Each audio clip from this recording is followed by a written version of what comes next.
Ok, boa tarde mais uma vez a todas e a todos e bem-vindos a uma edição especial do Café Consciência. Hoje celebramos 3 datas importantíssimas. 1. Dia Mundial do Café. Café Consciência, obviamente, não pode não comemorar o Dia Mundial do Café. 2. Hoje é o World Quantum Day. 14 de abril foi declarado pela Unesco há 3 anos o Dia Mundial Quântico. Mas mais importante de tudo, vamos comemorar os 50 anos de UFG do professor emérito Fernando Pellegrini. Bom, um salve de palma para o professor Fernando. Agora, infelizmente foi incumbido dessa tarefa de ser mestre de cerimônia. Nunca fui, não sei como se faz, mas vamos fazer.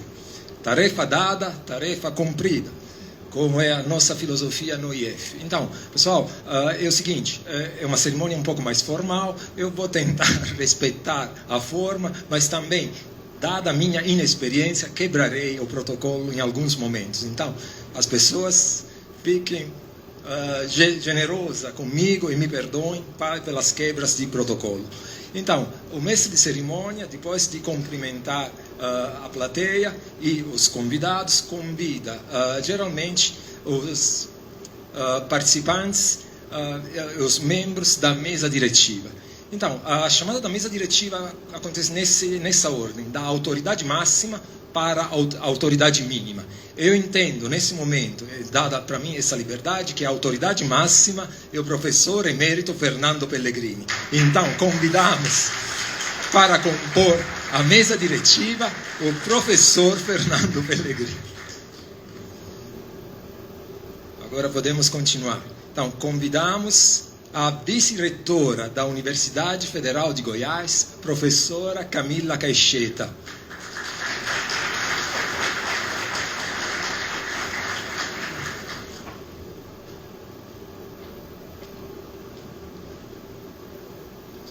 Convidamos o ex-reitor da Universidade Federal de Goiás e companheiros de muita luta no IF e em outros momentos da vida do professor Fernando Pellegrini, professor Orlando Amaral.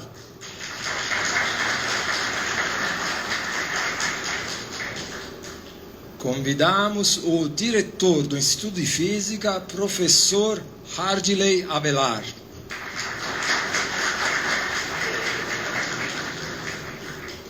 Convidamos também o vice-diretor do Instituto de Física, professor Ricardo Santana.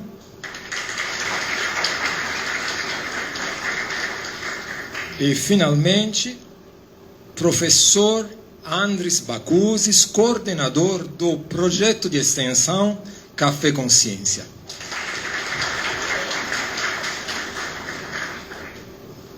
Bom, agora sim. O uso da palavra é da autoridade menor no sentido crescente. Então, para fazer uso da palavra, convidamos o professor Andris Bakousis. Obrigado, Giovanni. Bom, na verdade, eu vou ser bem breve, tá bom? Primeiro, eu conheço o professor Fernando há décadas. Tenho o prazer de estar como coordenador, participando dessa mesa, e gostaria de falar para quem não conhece o professor Fernando. Ele graduou em Física pela Universidade de Brasília, lá em 1965 até 1968, foi quando ele fez a graduação, e depois ele fez o doutorado em Física na University of Sheffield, lá na Inglaterra, entre 79 e 84, e está aí há um tempão com a gente no Instituto de Física, já foi coordenador da pós-graduação, já foi diretor do Instituto, né? Enfim, formou vários alunos antes da gente ter o doutorado, formou vários mestres, né, vários deles são doutores e estão em universidades federais. Mas eu estou aqui como coordenador do Café Consciência. Como coordenador do Café Consciência, eu gostaria de relembrar rapidamente a participação do professor Fernando. Então, nós sempre chamamos pessoas para darem palestras aqui. Então, eu gostaria de lembrar que o professor Fernando é convidado sistematicamente do Café Consciência. Então, lembrando de algumas palestras que ele deu, né? O legado de César Lattes foi recente. O Oppenheimer, Família, Ciência e Ética, foi mais recente ainda, né? Foi logo depois, quando o filme apareceu, a gente pediu para ele foi falar do Oppenheimer. Anos antes, ele tinha falado do projeto Manhattan, especificamente, não sei se vocês se lembram, né? E teve gente que, inclusive, viu aqui uma palestra dele sobre física e ficção científica, onde ele falava de livros, né, que falavam do que ia acontecer no futuro e correlacionava com a física, né? Então tem sido um prazer aí ter o professor Fernando dando palestras. Hoje ele vai dar mais uma. E eu gostaria de só terminar dizendo que ele também estará dia 12 de maio. Então nós temos uma edição especial do Café com Ciência para falar do acidente do Césio. Vai estar aqui o herói da minissérie, o Walter Ferreira, já confirmou.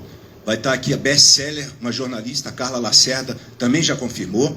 Vai estar o professor Fernando Pellegrini e o nosso coordenador de Física Médica, o professor Emerson Itikawa.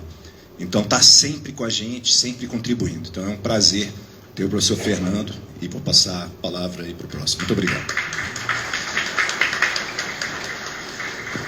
Pessoal, só uma coisa. Numa cerimônia formal, a pessoa que vai falar, levanta, vai para o púlpito, beija, cumprimenta todo mundo. A gente não está tendo esse nível de formalidade, mas é assim, tá? Então, agora convidamos para fazer uso da palavra o vice-diretor do IEF, o professor Ricardo Santana.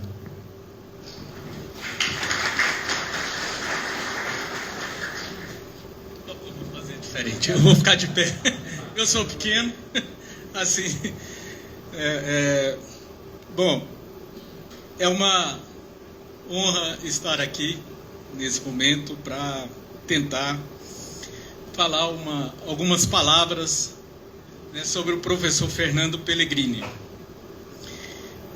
E é até difícil, para mim, né, é bastante difícil. Eu entrei no curso de Física aqui como aluno em 1986, na graduação, e um dos primeiros professores que eu conheci, na verdade, eu conheci 2 anos antes, eu vi uma palestra dele aqui nesse instituto, na época, então, departamento de Física, porque era Instituto de Matemática e Física, a Física ocupava esse prédio, e a Matemática, o outro prédio, o IF1. Tá? Durante os eventos da primeira semana de Física do então IMF. Tá? Eu era aluno naquela oportunidade do colégio aí de aplicação, o atual CEPAI. Né? E a palestra dele, naquela oportunidade, me chamou muita atenção. Aí me motivou, né, a fazer, então, vestibular, naquela época, para Física. Então, eu entrei em 1986, né, e naquele ano eu já conheci o Fernando, e a gente sempre conversava sobre diversos assuntos, não só de Física, né, e conversamos até hoje.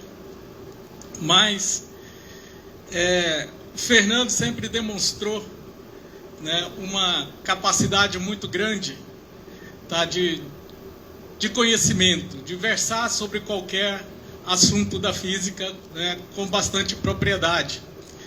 Né, uma pessoa bastante culta, lê muito, não só física, mas literatura de um modo geral. Né, para quem não sabe, o Fernando deve ter uma biblioteca na casa dele, quase o tamanho da biblioteca central. Exageros à parte, mas ele tem uma biblioteca gigante na casa dele. Né, e ele tinha recém-chegado, né, fazia pouco tempo que ele tinha chegado, o doutorado dele, lá na Inglaterra, tá? E ele entrou no Instituto em 1976. Né? Naquela época, o Instituto era muito incipiente, praticamente não tinha nada de pesquisa. Né? E os primeiros passos em pesquisa aqui no Instituto foram dados, né, pelo então companheiro de vida do professor Fernando, que é o professor Orlando, né, na área de física atômico-molecular, teoria, né, na volta dele também, que ele também fez doutorado lá na Inglaterra, em Oxford, né, e em 1986 tá, começou-se a falar, então, de uma possível montagem de um laboratório de pesquisa aqui no Instituto. Tá? E que se concretizou, né, 2 anos depois, chegou o famoso espectrômetro de ressonância magnética, tá? Tem aqui nesse corredor dois laboratórios aí para frente, né? E cujo projeto, tá, um dos coordenadores e talvez o principal responsável pela elaboração, né, e todo o trâmite de importação, o Fernando Vieira, ele dava aula depois para o pessoal da CAEX sobre importação, né? Ele aprendeu tudo sobre importação, né, os processos, as leis, etc., né, para fazer todo o desembaraço, né, da compra do EPR. Tá? E esse foi o primeiro grande equipamento da universidade, tá, para pesquisa. Tá? E tornou-se, então, o primeiro laboratório multiusuário, né? Hoje em dia está muito na moda, laboratórios multiusuários, universidades afora, no Brasil inteiro, né? Aqui da UFG. Tá? E eu, naquela oportunidade, eu já estava ali para o 2º, 3º ano do curso de Física e tive a grata, né, oportunidade, uma honra muito grande de poder, né, trabalhar com o Fernando no EPR. Eu fui, né, fiz a minha iniciação científica com ele, né, e aprendi muito, né, e desenvolvi minha carreira depois que eu voltei, né, toda grande parte nessa área de ressonância eletrônica, graças ao Fernando, né, que me ensinou bastante, né.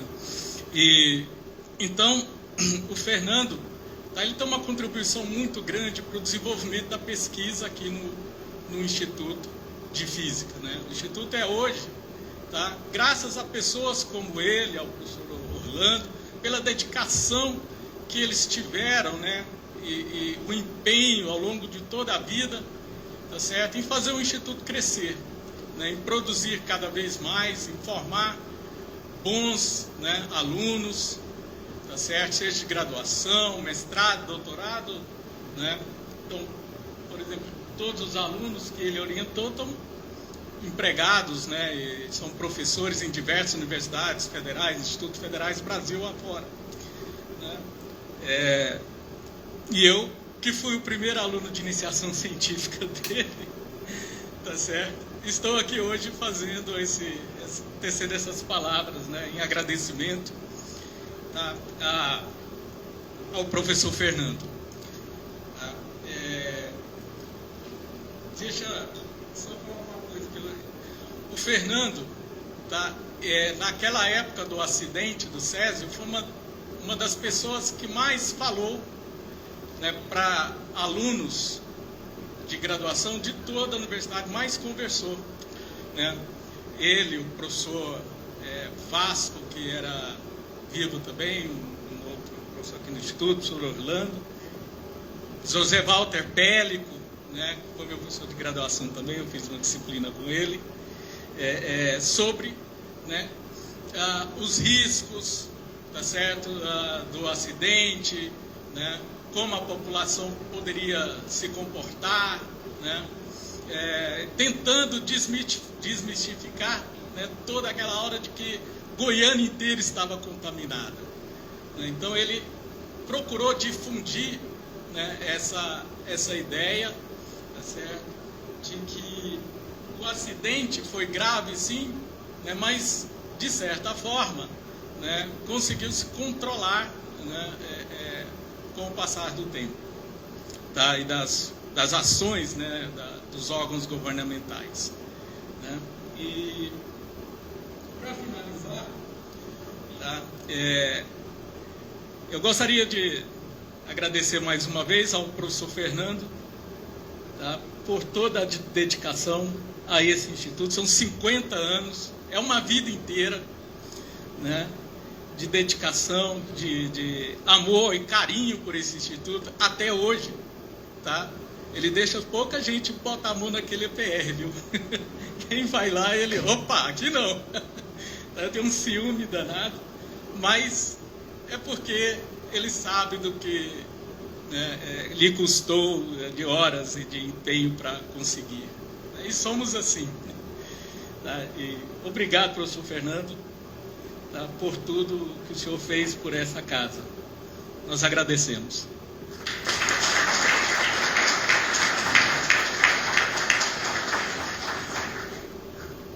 Então vou ficar agora um mestre de cerimônia sério, assim, no púlpito. O mestre de cerimônia também tem que agradecer às eventuais autoridades presentes. Então, como é a fórmula? Não. Peraí, não, tem uma fórmula mágica.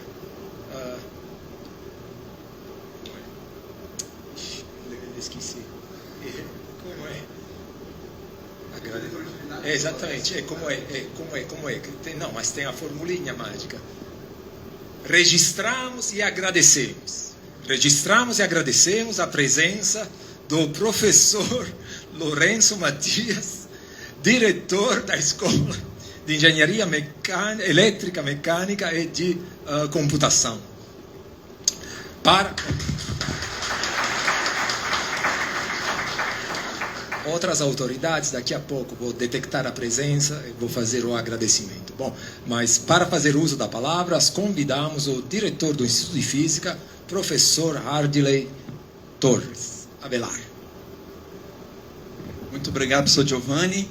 Inicialmente, gostaria de desejar uma boa tarde a todas as pessoas presentes, as pessoas que nos assistem no canal do Café Consciência. Gostaria de agradecer de forma especial a professora Camila Cacheta, vice-reitora do UFG, que se fez presente com muita generosidade neste evento de homenagem. O professor Orlando, o ex-reitor do UFG, 2014-2018, e o primeiro diretor do Instituto de Física. O professor Ricardo, o vice-diretor. O professor Andres, que é o coordenador do Café Consciência. E ao nosso professor homenageado, o professor Fernando Pellegrini. Gostaria de agradecer também a participação do professor Lourenço, que se encontra, professores aposentados Nicodemos e professor Caparica, que estão aqui presentes, e nossos ex-diretores, né, professor Teste, professor Lauro, o professor Carlito registrou que tinha intenção de vir, mas não foi possível. Então seria um evento que reuniria todos os ex-diretores do Instituto de Física. Bem, falar do professor Fernando é extremamente fácil. O professor Fernando é um professor realmente que viveu o Instituto de Física, dedicou-se muito ao Instituto. Ele ministrava aulas que eram realmente assim, você saía apaixonado pela física, né? Querendo fazer física. E mesmo em tempos atuais, ele ainda conseguia pegar certos conceitos que a gente imaginava extremamente consolidados. Lembro, por exemplo, do conceito de massa relativística, que é um conceito presente em muitos livros textos. Aí o Fernando chega e fala: vocês estão ensinando errado. Esse conceito é um conceito antigo e não precisa dessa coisa. E isso fez N discussões no Instituto. Ele provocou o professor Giovanni, que lembro que ministrou uma palestra sobre conceitos alternativos à massa efetiva. E até hoje, quando convidados físicos brasileiros vêm de fora, no Instituto, discutir sobre massa relativística, a gente traz essa novidade, que esse conceito já não é mais utilizado. Então, Fernando, muito obrigado por sempre deixar esse ambiente de forma extremamente assim, de discussão, de forma apaixonante. O professor Fernando ocupou, dentro do Instituto, diversas dimensões. Ele foi diretor do Instituto de Física entre 2009 e 2013, um diretor que foi extremamente focado em discussão de temas atuais do Instituto, em ampliação da área do Instituto, né, o IF3, que agora deve terminar, sob a gestão da professora Camila e da professora Sandamara, começou as discussões durante a diretoria do professor Fernando. Ou seja, temos aí 13 anos depois, né, estamos para completar essa obra, vamos terminar, vamos inaugurar em julho, contamos com isso. Além disso, foi um professor muito dedicado a orientações, a discussões, a aulas e a pesquisa. Então, tudo isso ajuda a construir essa história, uma história que se mistura profundamente com a história do Instituto de Física. Como disse o professor Ricardo, são 50 anos dedicados, é uma vida dedicada. Então, professor Fernando, em nome da diretoria, registro meu muito obrigado a esse trabalho e faremos o possível para honrar e manter essa contribuição que o senhor deu a esse Instituto. Muito obrigado.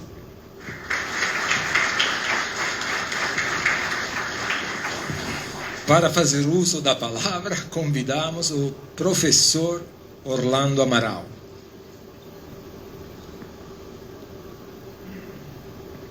Bom, boa tarde a todos.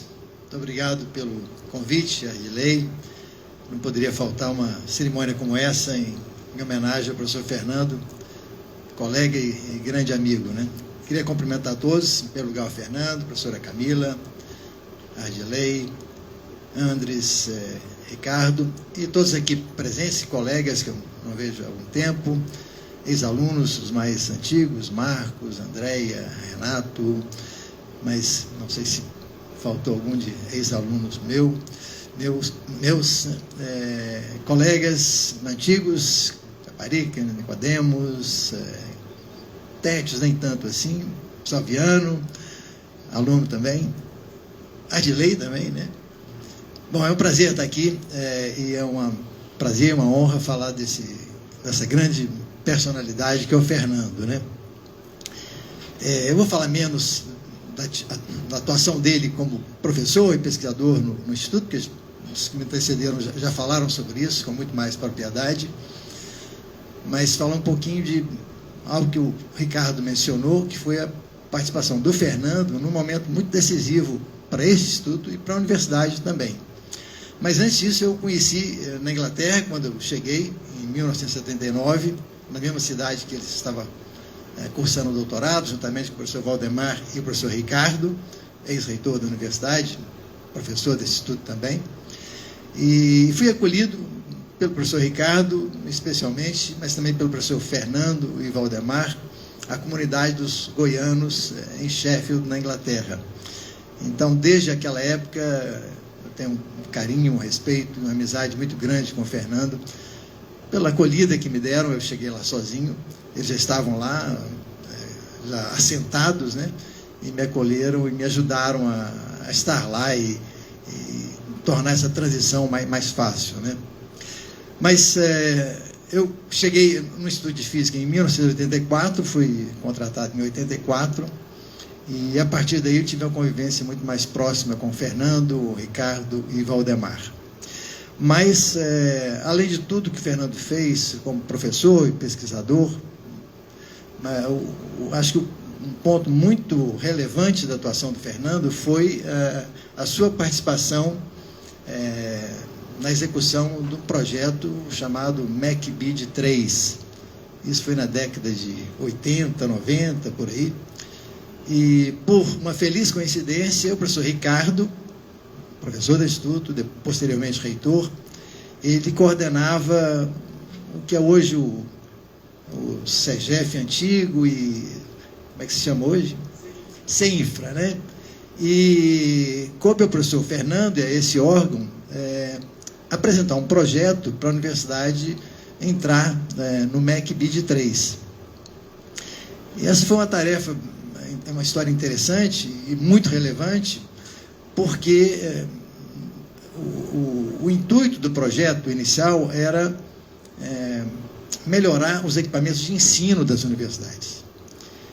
E o Fernando e o professor Valdemar vislumbraram ali uma oportunidade de ter também um equipamento de pesquisa, né? O EPR, que foi comprado posteriormente, depois de muita argumentação, muita dificuldade, muita oposição, inclusive colegas nossos de outras universidades, né? Que diziam, não, Goiás, para que comprar um equipamento desse porte, desse valor, para um instituto pequeno, um departamento pequeno como Goiás? Então, foi o trabalho do Fernando e de toda a equipe, né, liderado pelo professor Ricardo, que conseguiram convencer o MEC que a instalação desse equipamento seria importante não apenas para a pesquisa, mas também para a graduação. Então, foi esse o argumento principal que convenceu o MEC e convenceu as autoridades a aceitarem, a acatarem o nosso projeto, né? E todo o trabalho do Fernando foi feito, a partir então, de desvendar esses caminhos de importação, que ninguém sabia nada disso na universidade, não tinha um setor de importação por aqui. E foi o Fernando, de fato, como o Ricardo mencionou, que foi atrás, com o detalhismo que todo mundo conhece do Fernando, né? Que foi atrás desses documentos e aprendeu e ensinou depois como fazer o nosso projeto, a nossa atuação, a execução do nosso projeto serviu como exemplo para outras universidades, né? Então, isso fez toda a diferença, porque para o estudo de física e para a universidade como um todo, porque na época foram 10 milhões de dólares, mais ou menos, né, Fernando? Se eu me lembro bem, 10 milhões de dólares. É um dinheiro que a gente não tinha notícia, né? Um dinheiro desse tamanho, né? E assim, todos os equipamentos, todos os laboratórios de ensino foram equipados nessa época. E esse foi um grande momento da universidade. Não apenas equipamentos, na verdade, várias construções são daquela época. A Faculdade de Letras, a biblioteca, todo aquele setor de apoio lá em cima, né? O transporte, o SEMEC, tudo aquilo foi construído com esse recurso desse período aí, sob a coordenação, de novo, do professor Fernando, do professor Ricardo e da equipe deles, né? E com essa visão de que a universidade queria mais, ela queria avançar, não queria fazer mais o mesmo, feijão com arroz, né? Então, acho que essa atuação do Fernando, além de todas as outras, né, vocês já mencionaram, essa foi, eu diria que um ponto de virada aí da história desse instituto e da universidade. Por isso, e por tudo mais, eu agradeço muito pela amizade do professor Fernando e por tudo que ele fez por nós, por essa universidade, por esse instituto. Obrigado, Fernando.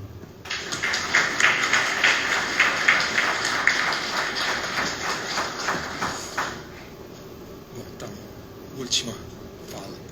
Para fazer uso da palavra, convidamos a vice-reitora da Universidade Federal de Goiás, professora Camila Caixeta.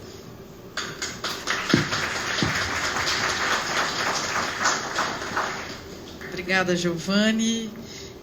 Primeiramente, boa tarde a todas as pessoas. Quero dizer assim que é uma alegria enorme estar aqui no Instituto de Física. Ardley, muito obrigada pelo convite. Eu me sinto extremamente provocada ao vir aqui a esse instituto. Para quem não sabe, assim, a minha área, eu sou enfermeira de formação.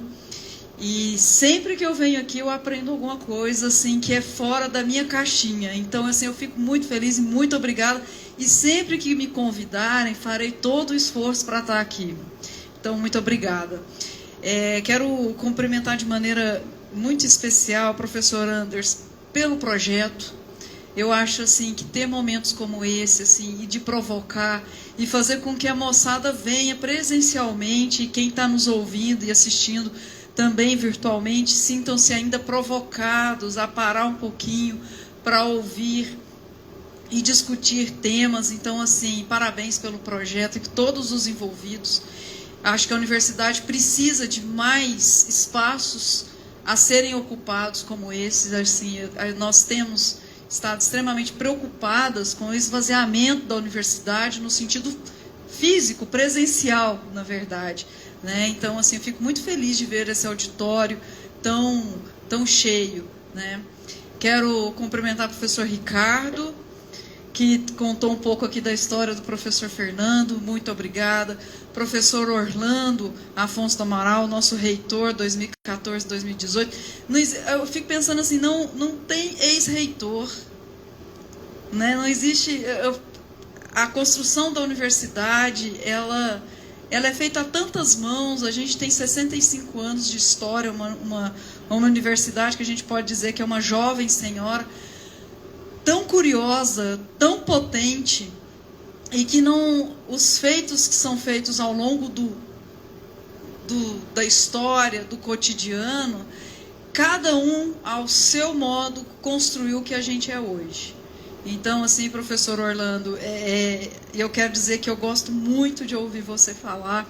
Eu sempre paro tudo que eu estou fazendo, eu largo o celular quando o Orlando pega o microfone, porque, assim, ele vivenciou a universidade que, para nós, ainda é muito distante. É como se você me remota, professor, a um lugar que ainda está no meu imaginário, porque as fotos não conseguem captar. Então, o momento que eu tenho de buscar aquela história é quando eu te ouço. Então, assim, muito obrigada, viu, por tudo. Professor Ardley, nosso diretor atual, muito obrigada. Já disse assim o quanto eu fui recentemente diretora da Faculdade de Enfermagem, e o quanto que nós aprendemos juntos no reitorado, e assim, da gente poder galgar aí algumas questões da gestão. E professor Fernando, para mim é uma honra muito grande quando eu encontro colegas que ainda se aventuram a trazer e a sacudir as mentes humanas. 50 anos de dedicação ao Instituto de Física, na verdade, 50 anos de dedicação à UFG, me traz um senso de responsabilidade muito grande. Eu ainda não tenho nem metade do seu caminho, professor. E aí, quando eu olho, assim, eu não te conhecia. Antes de vir para cá, tentei ler um pouco, e o pouco que eu li me encantou, e me traz assim uma inquietação pela energia, pela jovialidade, pela inquietação, e aí isso se confirma agora com as falas dos seus colegas. Eu espero, professor, que o seu exemplo, que é professor emérito dessa casa, possa nos arrastar, que a gente possa manter o bom ânimo para criar, para fazer com que essa universidade ela responda a seu tempo às necessidades da sociedade e da humanidade de uma maneira geral.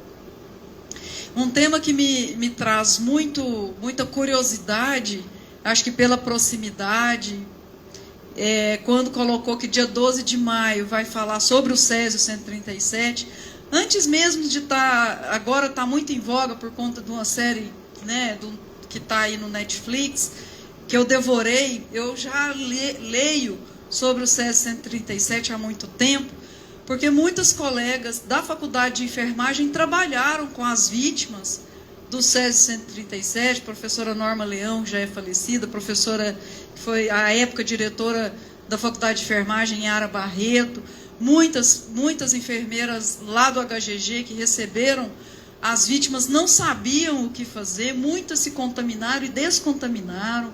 Os protocolos sanitários para evitar que a cidade entrasse num colapso, né, de contaminação, foi pensado muito rapidamente também por um corpo de enfermagem. Então a nossa história ela acaba se tocando, e a gente tem certeza absoluta que aquela tragédia ela só não foi maior porque nós tivemos a física e a saúde caminhando juntos.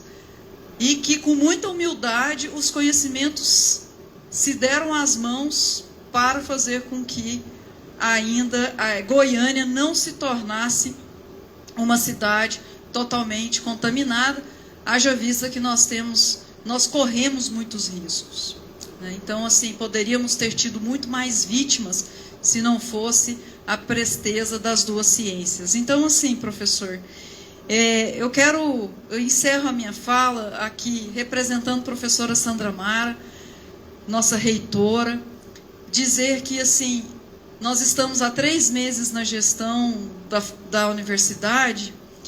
Em todas as nossas falas, em todos os momentos que a gente tem a oportunidade de dizer o quanto que nós somos gratas às pessoas que fizeram e que fazem esta universidade. E aí, professor, receba o nosso abraço, a nossa admiração, e que o Instituto de Física continue tão inquieto e provocativo como é. Muitíssimo obrigada, gente.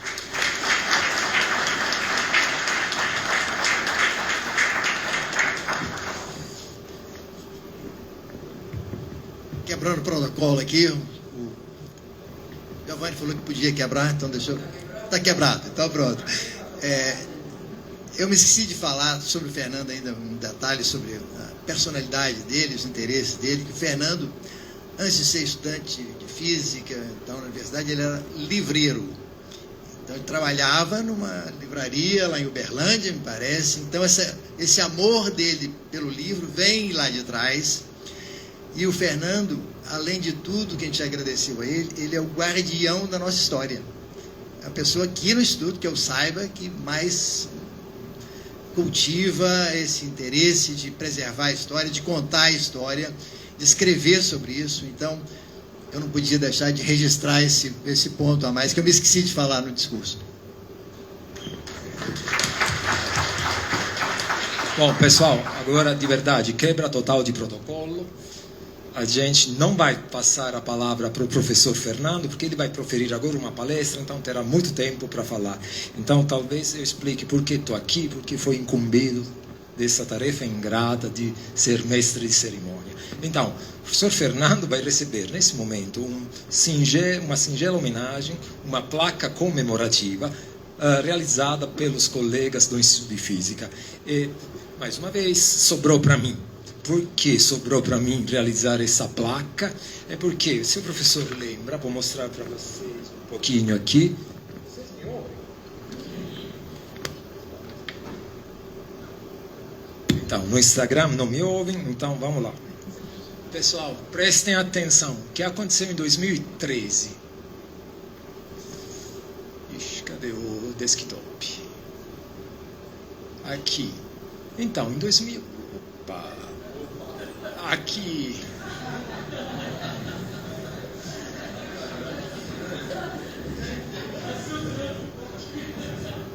Vamos lá, como é que não estou... Tela cheia. Vamos lá. 2013, o professor Fernando recebeu uma placa comemorativa como o homem criado, Adão criado por Deus. Eu tentei resgatar a imagem, não consegui, porque de fato teve problema no meu. Então pedi para a IA fazer. Eu lembro que na época eu gastei 2 dias para recortar a cabeça do Fernando e colocar lá no lugar do Adão. Agora a IA fez isso, conseguiu fazer em 10 segundos, só com um problema. A IA não me deixava fazer a imagem, porque o Adão estava pelado. Então tive que colocar uma coisa para cobrir o Adão. Mas essa foi a homenagem que o professor Fernando recebeu em 2013, quando ele acabava de aposentar. Certo? Quando eu fui o coordenador da Semana da Física. O que aconteceu aqui? Ok, então, pessoal, o que fizemos? Fizemos uma enquete. Tentamos realizar várias placas e depois votamos qual foi a melhor. Então, a IA produziu, conhecendo o Fernando, várias possibilidades. Então, o Fernando Sísifo, no sentido que o trabalho do conhecimento nunca tem fim. E, de fato, é uma das características do Fernando. Nunca para, sempre trabalha. Aqui o Fernando Pensador, no seu escritório, com livros, equações. Agora, considerando a dimensão cultural abrangente a 360 graus, fomos para algumas mitologias. Mitologia nórdica, o Thor do conhecimento. Aqui é o Prométeu do conhecimento, fundador do Instituto de Física, anos de luz em ensino.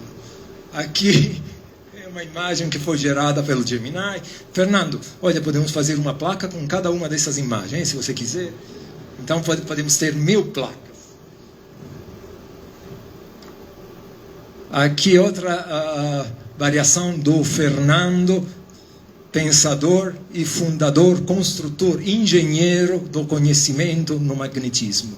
Aqui vamos voltar para a Grécia clássica. Aqui o Fernando Aristóteles, metafísica do magnetismo. Aqui Zeus do conhecimento, mais um Fernando pensador. Aqui eu gostei dessa, mas o povo não votou nessa, nossas enquetes, o Fernando Platão. E aqui são imagens de Fernando Pensador. Aqui, Fernando Atlante, que carrega o peso do mundo, do conhecimento em suas costas. Fernando Sócrates. Aqui voltamos para a mitologia nórdica. Aqui o Fernando Odin, Deus, o pai dos deuses nórdicos. E aqui essa foi a segunda imagem mais votada, certo? Aqui, de acordo com o Gemini, esse aqui é o professor Fernando, arquiteto do eletromagnetismo. Bom, mas então, aqui está a placa que ganhou, foi a mais votada. Então eu tenho o prazer de entregar para o senhor.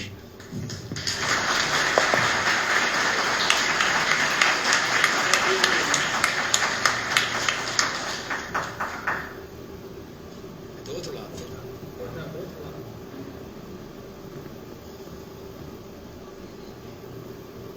Essa aqui.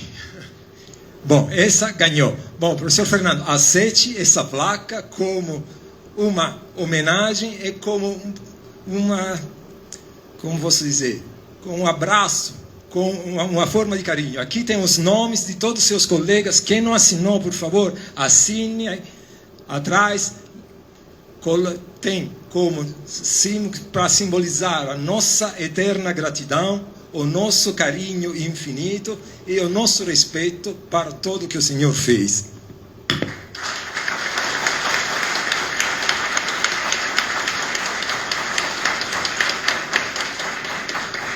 Bom, Fernando, como sempre, as nossas brincadeiras, mas agora a parte séria. A verdadeira placa que será entregue pelo professor Ricardinho.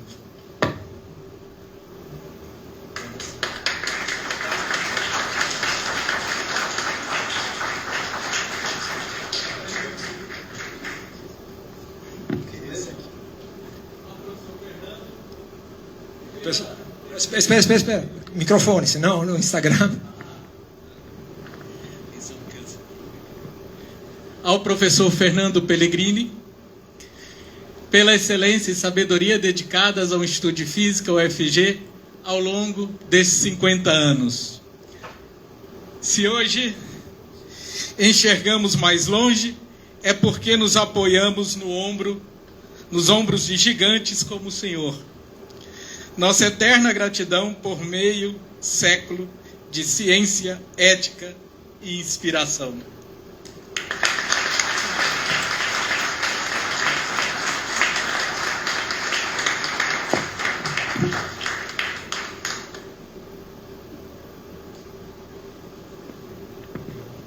Professor Fernando, agora a cena aqui, o palco é seu, a palavra é com o senhor. Bom, mas... Claro.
Tá, eu vou seguir, o professor Andres. Tá bom, então, pessoal, vamos então agora deixar a palavra de verdade para o professor Fernando para a palestra do Café Consciência. Professor Fernando, muito obrigado e a palavra é sua.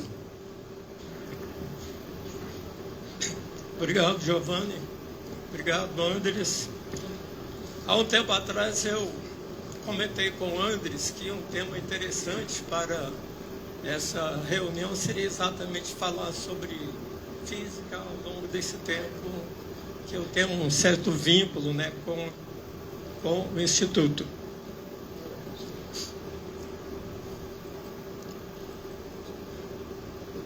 Olá. Mas não esperava nada disso. Eu pensei em uma reunião informal, nada disso aí, né? Então vocês me pegaram, certo? Eu agradeço muito. E na semana passada, quando eu estive aqui, o Ardilei falou que a vice-reitora estaria presente e tudo mais. Eu comecei a ficar preocupado com isso. E como eu estou de mudança para o Curitiba, eu resolvi submeter um trabalho para a próxima reunião de física da Sociedade Brasileira de Pesquisa em Materiais, que acontecerá em Curitiba, certo? Isso me atrasou um pouco na preparação da palestra, e para falar sobre o que aconteceu ao longo de 50 anos, eu teria que pegar algumas informações, né, sobre esses 50 anos. Não é? E aí eu acabei concluindo que seria mais interessante falar para os alunos do que para os professores, falar sobre o que eu fiz, né, enquanto estive realmente em atividade no Instituto. Então, fui pegar dados, né, do IBGE sobre Goiânia, na época que eu vim para cá, um pouco antes, não é? E um pouco sobre o período da minha formação, certo? E aí eu levei um choque de início, não é? Logo assim de início, que eu acho que me atrapalhou. Porque eu fui lembrar de coisas, né, de quando eu era assim, comecei a me interessar por ciência, vamos dizer assim. Então, peguei dados dos anos 50, tá? A coisa mais marcante que ocorreu quando eu tinha 10 anos de idade, eu me lembro bem disto, foi o suicídio do Getúlio. E eu me lembro de, algumas semanas depois, ver na sessão de matinê, dos domingos à tarde, as reportagens daquela época sobre o velório, né, do Getúlio, coisa desse tipo assim, tá? O meu pai era getulista e tudo mais. Bom, eu peguei dados, então, de como era o Brasil naquela época. Em 1954, a população estimada era de 60,2 milhões de habitantes. Se você pega mais informações, 60% vivia na zona rural, 40% eram analfabetos, coisas desse tipo assim, tá bom? Araguari, onde eu morava e nasci, tinha 25 mil habitantes. Uma cidade sem graça, até hoje não tem muita graça não, tá bom? E atualmente o Brasil tem, em 2025, 213,4 milhões de habitantes. Né? Então, ao longo desse período, né, a população mais do que triplicou, certo? E um dado que me assustou, eu nem sabia dessa nova classificação. Então, segundo o IBGE, existem agora os superidosos. Superidoso é a pessoa que tem mais de 80 anos de idade. Então, eu me enquadro nessa categoria, né, de superidoso, tá bom? E o Brasil tem atualmente algo como 4,5 milhões de habitantes, né, que são superidosos, tá bom? E a estimativa é que aumentará ao longo dos próximos anos, né, até 2050, por aí, ocorrerá então um envelhecimento da população brasileira, e a partir dos 2060, por aí, quando vocês estiverem já perto da minha idade, não é? A população, inclusive, se reduzirá. Então, isso implica em uma série de demandas, né, para os próximos anos e tudo mais, não é? Que certamente afetará cursos do tipo física médica e coisa desse tipo assim, certo? O outro dado que eu peguei é que quando eu vim a Goiânia a primeira vez, em 1964, em fevereiro, eu vim aqui tirar uma carteira de identidade, porque em Uberlândia, onde a gente já morava, não era possível tirar a carteira de identidade em Uberlândia, não é? Então eu vim aqui em fevereiro, tirei uma carteira de identidade com a intenção de fazer cursinho em São Paulo para estudar na USP ou no ITA porque naquela época todo mundo que pensava em ciências exatas pensava no ITA, na Politécnica da USP, coisa desse tipo assim. Tá bom? Eu fui a São Paulo, eu já tinha colegas, ex-colegas lá de Uberlândia que estavam estudando em São Paulo. Mas aquilo não me entusiasmou, não. Aí eu voltei para Uberlândia e um professor tinha feito uma palestra sobre o projeto da UNB. E aí eu pensei, não, eu acho que a coisa lá tem mais... se entusiasmava. E aí em maio, né, eu resolvi ir a Brasília para ver perspectiva de vestibular e tudo mais. Só que em maio, não é, já tinha acontecido a Revolução. E aí uma professora me disse, olha, para viajar para Brasília você precisa de salvo-conduto. Então eu vou à delegacia em Uberlândia, falo com o delegado, ele está sentado, tem um fuzil em cima da mesa, porque prenderam alguns comunistas em Uberlândia naquela época, mas ele me deu o salvo-conduto, né, e eu fui a Brasília, estive lá na UNB, o namorado da minha irmã já trabalhava lá em Brasília, numa oficina mecânica, ele era gerente da oficina, mas não tinha nada confirmado. Só no final do ano, tá bom? É que ficou confirmado definitivamente a realização do primeiro grande vestibular da UNB, que aconteceu em janeiro de 1965. Aí eu saio de Uberlândia, né, e naquela época não havia estrada ainda direta de Brasília até Uberlândia. Então a viagem era passando por Goiânia. E demorava assim 12 horas, a gente viajava a noite inteira, tá bom? Aí eu chego em Brasília, entro no ônibus para ir para o UNB, né, lá na rodoviária. Aí eu vejo lá no ônibus uma menina assim, deslumbrante. Aí quando eu desço lá na UNB, encontro depois a fila, né, para fazer inscrições, não é? Ela estava na minha frente. Não vou contar o que aconteceu depois, tá bom? Mas o fato, não é que eu fiz então o vestibular para física, né, na UNB. Quando as aulas começaram, nós éramos 6 alunos, né, no primeiro ano. E a UNB naquela época foi assim, uma coisa extraordinária, porque o professor, nosso professor de física foi o Roberto Salmeru. Certo?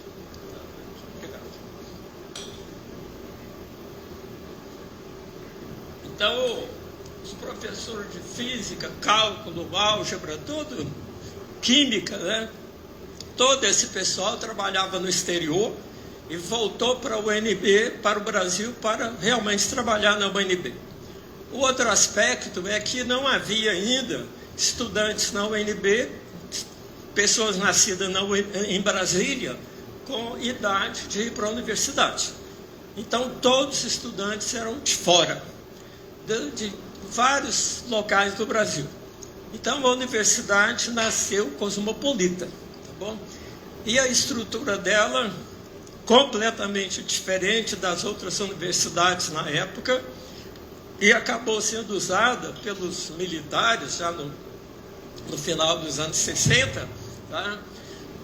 Como modelo para a reforma universitária que aconteceu no Brasil em 1968.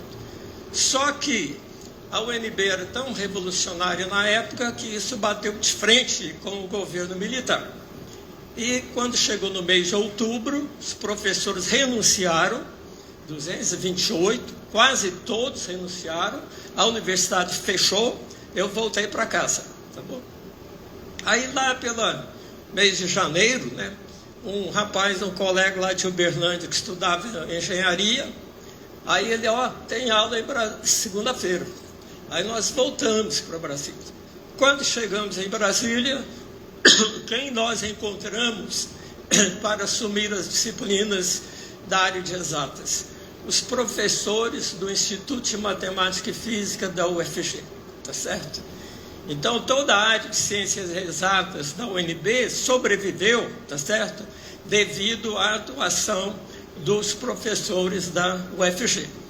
Entre eles, né, estava o Fritz Keller, um alemão que veio para o Brasil ainda nos anos 20, ou coisa desse tipo assim. Aí o pessoal comentava que ele tinha sido aluno do Einstein, ou coisa assim. Depois a gente fica sabendo que, na verdade, ele foi aluno do Planck, não foi aluno do Einstein, certo? Mas ele participou desse intercâmbio, assim, umas 2 semanas apenas. Eu acho que não... Era um esquema, assim, cansativo, né? Vai para Brasília toda semana, fica 2, 3 dias lá e depois volta para cumprir as obrigações aqui. No final, alguns desses professores, principalmente o pessoal da matemática, acabou ficando em Brasília, pelo menos um da física ficou lá por vários anos, não é? E ao longo dos anos seguintes, não é? A universidade foi se reestruturando, tá bom? E aí, quando eu já estava completando, fazendo o 4º ano, aí, aliás, no final do 3º ano, aí Brasília cresceu muito naquele período, tá bom? Aí o que ocorreu? Nós fizemos um curso intensivo de didática, psicologia da infância, da adolescência, as disciplinas da área de educação. Fizemos isso a partir de outubro, coisa desse tipo assim. No final fizemos lá um exame e de repente todo mundo que foi aprovado virou professor da Fundação Educacional do Distrito Federal, tá bom? E aí quando eu estava, olha que maravilha, você está no 4º ano e já é contratado como professor, né, de um colégio da Fundação Educacional, todo mundo já tem emprego, né, não precisa fazer doutorado ainda, tá bom? Não é como agora. E aí eu fui lecionar no Colégio do Gama, uns 40 quilômetros da UNB ou coisa assim, tá bom? E no Colégio do Gama só havia uma turma no período da tarde, então eu tive que dar aulas de física e química. A parte física avançou bem, tá bom? A parte química nem tanto. Mas eu aprendi de um dos alunos, né, de química, o melhor exemplo de substâncias completamente diferentes, não é? Produzidas pelo mesmo elemento. Açúcar e álcool produzidas pelo elemento cana. Está correto, tá certo? Se você analisa assim, não tem erro nenhum. Outra surpresa, no primeiro dia de aula, eu peço que assinem, né, uma lista de presença, e aí na aula seguinte eu pego aquela lista para fazer a chamada, vejo um nome estranho e não chamo. Termina a chamada, uma menina simpática, muito morena, não é? Depois eu soube que ela é procedente do Pará. Aí, olha, você me chamou o meu nome, né? Eu falei, como é que é seu nome? Ingrid Bergman, aquela atriz famosa, né, da época do cinema clássico americano. Mas o nome completo era Ingrid Bergman Ferreira, certo? Não era só Ingrid Bergman, tá? Então essas coisas que você vai encontrando assim, né, quando você está lidando com o pessoal de, vamos dizer assim, origem muito humilde, né, que às vezes escolhe um nome assim tão diferente para os filhos, não é? Para agradecimento, ok? Bom, aí a gente terminou a graduação. No ano seguinte, 69, já foi iniciada a pós-graduação da UNB. Não tinha comissão de pós-graduação, nada. Eu me matriculei em todas as disciplinas, eu acho que eram 6, ou coisa assim, tipo mecânica clássica, eletromagnetismo, teoria de grupo, partículas elementares, física atômica, era tudo. Lá pelo mês de maio eu caí na Real, tranquei a matrícula, né? Não tinha como fazer aquilo, certo? No ano seguinte foi criada uma comissão de pós-graduação, tá bom? E aí a coisa começou a andar, nós tivemos bolsa, e aí já em 71 a UFG abriu aqui um concurso, né? Não foi um concurso, não foi edital, nada. O Valdemar soube, né, que tinha concurso aqui. Aí nós viemos, eu, Valdemar e mais 2 colegas lá da pós-graduação. Aí o departamento de física funcionava no térreo da Faculdade de Direito. Aí eu comecei a dar aula, era o professor Gabriel, o Mário Kuda, não me lembro da terceira pessoa na banca. Aí depois de uns 15 ou 20 minutos, o Gabriel falou, não, você já sabe da aula, não precisa continuar não. Então, no final, nós 4 fomos aprovados, mas aí eles ofereceram um contrato típico daquela época, 12 horas de trabalho por semana. E o salário era inferior ao valor da bolsa de mestrado. Então, a situação da UFG naquela época era essa, tá certo? Então, os contratos iniciais eram quase sempre assim, 12 horas por semana, salário lá embaixo, tá bom? Nos anos seguintes, né, a coisa melhorou um pouco, o Valdemar conseguiu terminar o mestrado, veio para cá, mas aí ele tinha uma complementação salarial paga pela CAPES. Eu fiquei trabalhando num colégio lá em Brasília, que na época foi o melhor colégio que já existiu, instalado em Brasília naquela época. No melhor ano de funcionamento do colégio, eram 18 turmas de primeiro ano, cada turma com 50 alunos. Então eu dava aula para 2 turmas reunidas no auditório e depois aulas em separado com os alunos, não é? Com cada turma. E na chegada e saída dos alunos era um desfile, né, de carros com chapas oficiais, não é? Porque eram os filhos dos generais, da elite que mandava em Brasília naquela época. Eu me lembro que uma ocasião eu estava dando aula com as 2 turmas no auditório, aí um aluno abre a porta assim e fala, derrubaram o Allende, certo? E aí a classe inteira aplaude assim, estrepitosamente. Então, essa é uma das lembranças que eu tenho desse período, nesse colégio, tá bom? Uma outra coisa que todo mundo reclamava, naquela época e reclama até hoje, é que havia alunos que aparentemente nem sabiam fazer conta. Eles achavam que as questões eram resolvidas dividindo, multiplicando, coisa desse tipo assim. Aí numa das provas, que todas as provas eram de múltipla escolha, eu adaptei uma piada do Milor Fernandes, né? Então a pergunta era a seguinte, que um navio demora 15 dias para viajar do Rio de Janeiro até Lisboa. 5 navios, quanto tempo demora? Aí você coloca as alternativas, 3 dias, 75 dias e por aí afora. Metade do pessoal errou. Quando me entregaram o resultado, né, que era tudo corrigido com cartão de computador, metade simplesmente errou, certo? Então, as reclamações que se fazem hoje quanto ao desempenho de alunos, não é? Era mais ou menos a mesma coisa naquela época, tá certo? Mas a situação nesse colégio complicou e eu acabei desistindo, não é? Passei um tempo lá em Aracaju, quase um ano, e numa das ocasiões que eu vim aqui, já em 1975, o Valdemar já estava então trabalhando aqui, certo? O departamento já tinha mudado para esse bloco, os prédios aqui do lado estavam ainda em construção. Aí eu estava em Anápolis, né, na casa do meu sogro. Aí eu vim aqui para ver a possibilidade de contrato, tinha possibilidades, mas a coisa não aconteceu. E aí, quando eu voltei para a cidade com o Valdemar, eu conheci o Ricardo, ele tinha chegado do mestrado lá na PUC do Rio, não é? E foi a ocasião em que eu me encontrei pela primeira vez. Aí o que ocorreu? Eu fui para Aracaju, certo? E o Ricardo, naquela época, conseguiu, então, convencer a reitoria da necessidade de contratar 7 professores. Então, foi o maior concurso que já aconteceu aqui, 7 vagas de uma vez, certo?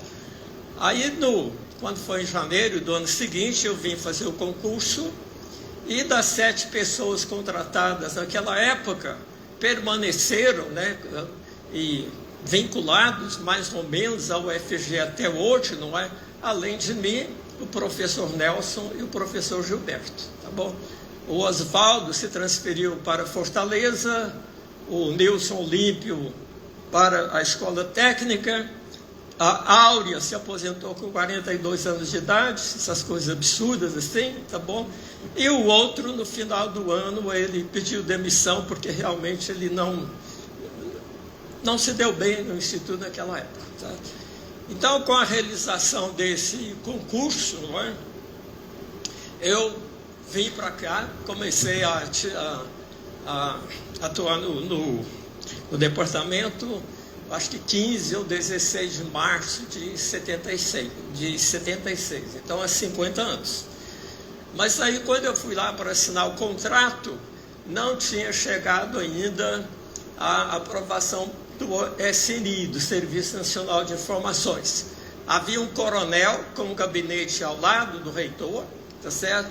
E a contratação de qualquer pessoa, funcionário ou professor, dependia de aprovação do Serviço Nacional de Informações, tá bom? Aí o reitor autorizou o pagamento por 3 meses, no prazo de 3 meses não chegou ainda a autorização, aí prorrogou por mais 3 meses, mas aí, quando chegou no mês de setembro, finalmente eu fui lá e assinei o contrato, tá bom? E de início, além dessa questão da aprovação, quando fomos assinar o contrato, tinham colocado 12 horas ou 20 horas. Aí nós paramos de dar aula. Fizemos uma mini greve, tá bom?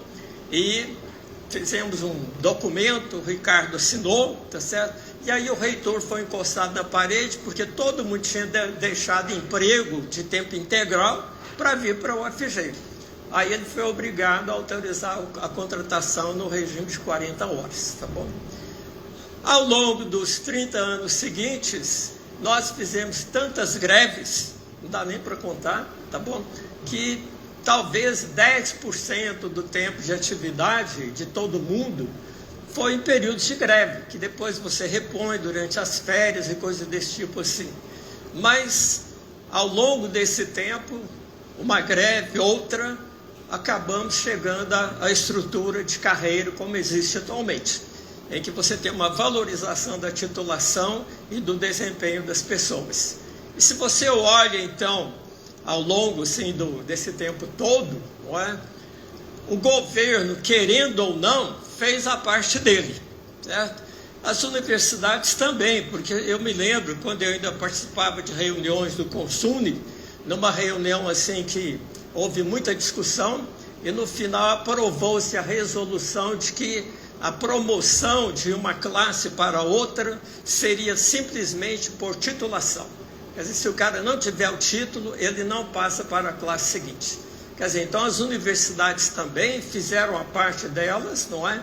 Exigindo tempo integral, dedicação exclusiva e tudo mais. Agora, se você pensar na sociedade como um todo, no setor empresarial, eles não fizeram praticamente nada. Por isso nós chegamos a essa situação em que o Brasil, na área de física, tem uma estrutura invejável, se você compara com vários outros países do mundo, mas nós não temos ainda, não é, uma inserção dos físicos na atividade industrial. E em outros países é completamente diferente. Uma das surpresas que eu tive quando cheguei na Inglaterra, tinha um rapaz terminando o mestrado com o meu orientador, e ele comentou o seguinte: olha, se eu ficar aqui para fazer o doutorado, daqui 4 anos eu serei um doutor procurando emprego. E ele foi trabalhar na indústria siderúrgica, tá bom? E ele então disse, ó, daqui 4 anos eu estarei ganhando mais do que um PhD, tá?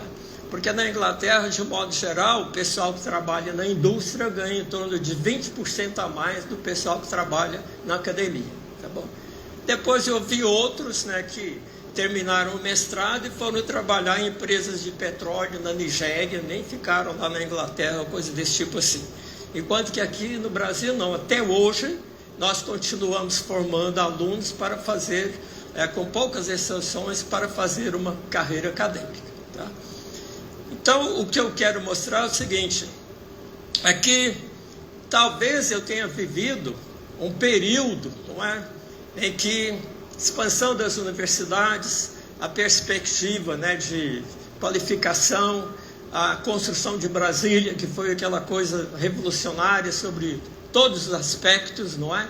Então, foi um período em que havia um sentimento de futuro muito forte. E aquele sentimento de que você está participando de uma coisa importante, alguma coisa significativa. Então, o que eu pensei em falar para os alunos sobre essa palestra é dirigir mais para os alunos, falar um pouco mais sobre aquelas coisas que me impressionaram, tá bom? E ver como que se relaciona com a física e o que é que parece que tem pela frente, tá bom? Então, onde que estão os controles, os slides?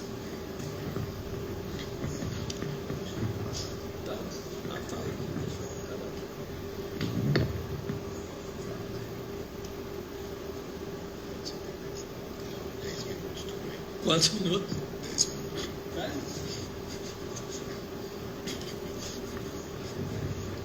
minutos. Vamos lá, então. Então eu falei da minha infância. O que me impressionou bastante, não é? 57, eu estava com 13 anos de idade, não é? Aí lê jornal e tudo mais, não é? Muito tempo depois contaram que a Laika, na verdade, morreu durante o lançamento, né, por causa da aceleração. Ela não chegou viva lá em órbita, tá bom?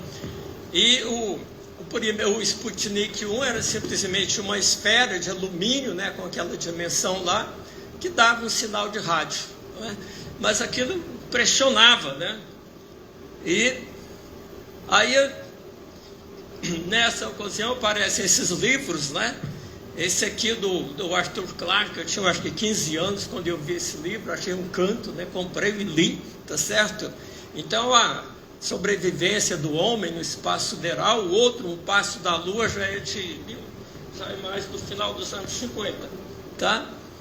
Aí, ocorre o primeiro voo orbital, né, do Gagarin, tá certo? Em abril de 61, ele vem ao Brasil, recebe uma ordem do Cruzeiro do Sul, dada pelo Jânio Quadros, tá bom?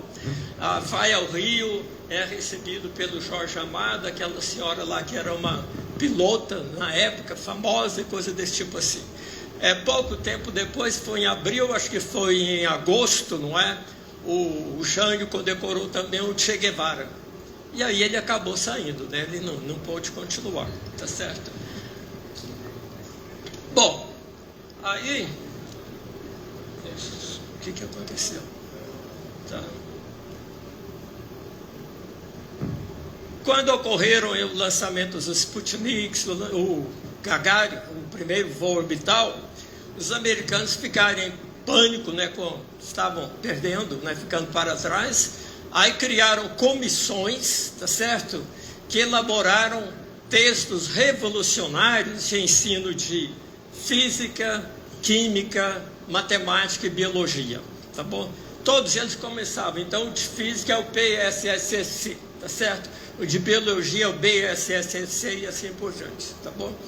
Esses textos foram traduzidos pela recém-criada editora da Universidade de Brasília, tá bom? E não tiveram, uma aceitação significativa no Brasil, porque, na verdade, não havia pessoal qualificado, professores, para executar isso aí.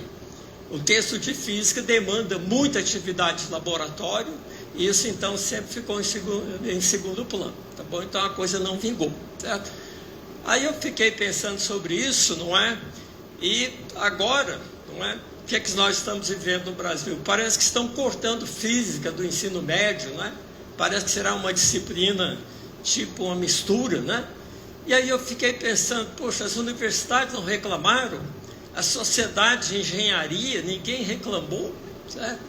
Quer dizer, então como que você pensa em fazer revolução tecnológica no país, em desenvolver o país, se você não tem pessoal com uma boa formação em física, matemática e assim por diante? Na Inglaterra, eu me lembro que a meninada que chegava na universidade já chega no nível de cálculo 1. Então, você pode pegar um livro de mecânica, como o livro do Simon, e usar no primeiro ano, tá bom? Aqui não tem como fazer isso, porque o pessoal está chegando em nível cada vez pior. Então, é um retrocesso que vem aí, não é? Bom, aí outra coisa que empolgava, não é? Então você vê o livro texto, chato, cansativo. Os livros de física da época eram apostilas dos cursinhos de São Paulo, impressos pela Livraria Nobel, mimeografados, tá bom? tinha livros que tinham teoremas. Eu me lembro que tinha o teorema das forças vivas. Um negócio assim, eu acho que o tal teorema das forças vivas é que se o corpo está em equilíbrio, a soma das forças é igual a zero. É um negócio desse tipo assim, não é? E aí você vê livros como Biografia da Física, Gravidade, que tem a melhor introdução que eu já vi sobre o conceito de cálculo, derivada, integral, tá bom? E o outro lá, que eu li quando estava lá na Inglaterra, de 1980, né, do Emílio Segre, certo? É um livro extraordinário, tá bom? Porque ele diz no final o seguinte, que quando ele foi aluno do Fermi, nos anos 30, um século, vamos dizer assim, bastava estudar o livro de física atômica do Max Born, que foi orientador do Oppenheimer, tá bom? Para fazer trabalho de primeiro nível lá na física. E em 1980, quando o Segre publicou o livro, a coisa já tinha invertido. Então você tem muito físico assim, de primeiro nível trabalhando em problemas, vamos dizer assim, menores da física, no desenvolvimento, nas aplicações de uma determinada teoria. Não numa fase revolucionária que está descobrindo tudo, tá certo? E aí eu fiquei pensando que de 1980 para cá, a coisa se ampliou mais ainda.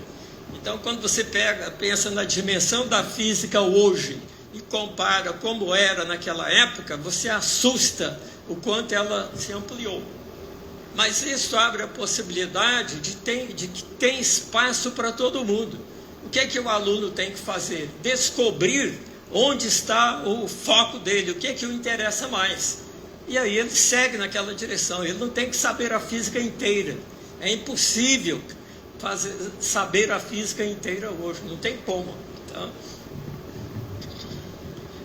Aí outra coisa que ocorre, né? Repetindo de poucas semanas atrás, não é? Então, o primeiro voo em torno da Lua, como aconteceu agora, né? Foi exatamente no Natal de 1968, tá?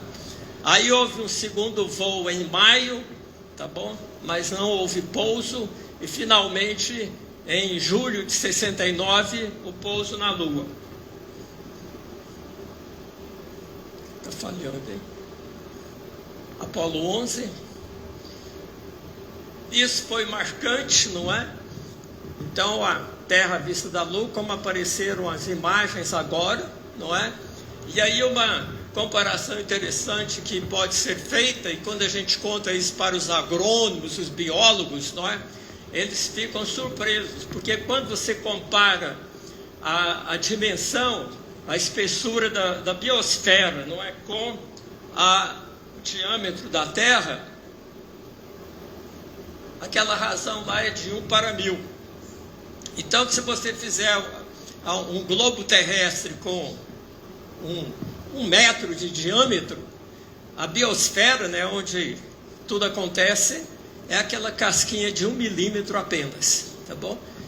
E aí, quando você vê fotos mais recentes, né?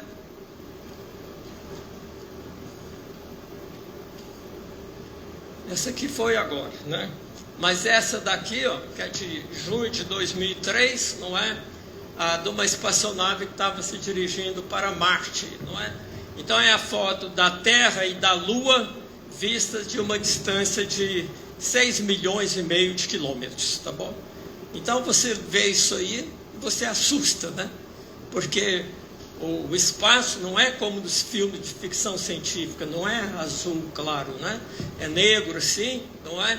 E então você vê cor só na Terra por causa do espalhamento da luz na atmosfera.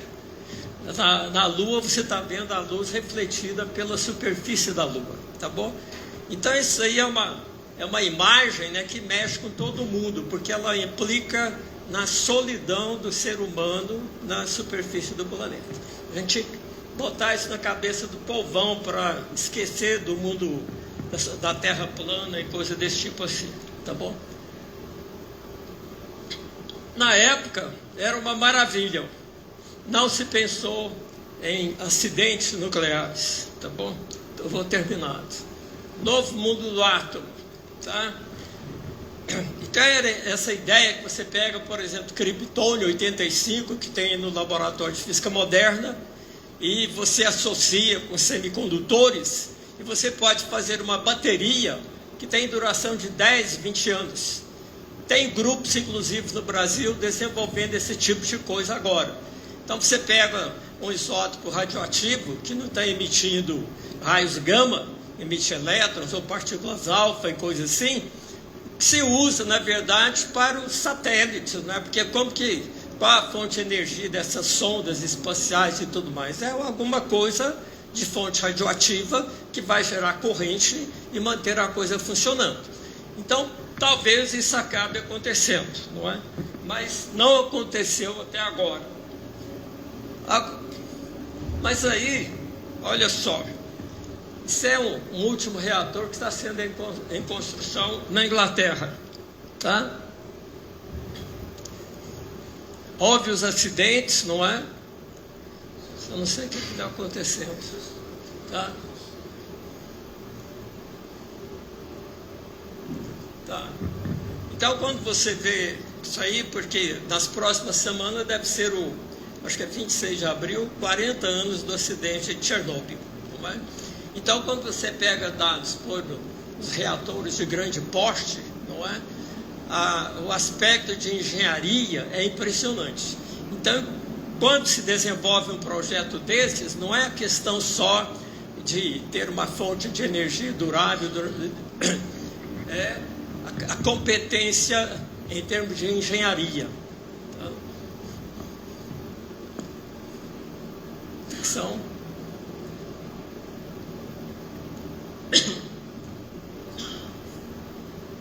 isso aí, esse Carol O'Neill, de Princeton, é um artigo da Physics Today de setembro de 1974. Então, cidades no espaço, né? Um cilindro com 1 quilômetro de comprimento, com aquele período de 21 segundos, você tem a sensação de gravitação dentro do cilindro, e ele tem a capacidade de 10 mil habitantes. A previsão é que isso aí estaria pronto por volta de 1988, tá bom? E em 2008 já seria o modelo 4, não é? Com 32 quilômetros de extensão e teria capacidade de 10 milhões de pessoas, tá certo? Uma cidade no espaço. Tudo isso foi pensado, calculado, tintim por tintim, foi curso, né? Ele escreveu um livro sobre isso aí, tá bom? E nada disso aconteceu. Ficou só na especulação. Tá? Outras coisas que aconteceram, não é? Eu falei lá aquela bagunça lá que era a construção do reator. O que é isso, não é? Uma máquina, né, do que é chamado epitaxia de feixe molecular para produzir semicondutores. Tá bom? Aí quando você tem, acho que é um outro tipo de máquina, não, tá bom, tá? Então, quando você pega essas máquinas desenvolvidas ao longo desses 30 anos, dos últimos 30 anos, não é? Que quem trabalha na área fica sabendo delas. Não tem, vamos dizer assim, para um aluno de graduação, não tem assim, não chama tanto a atenção quanto a colonização do espaço, quanto aquelas coisas grandiosas que aparecem lá. Mas isso aí é que permitiu coisa do seguinte tipo, tá?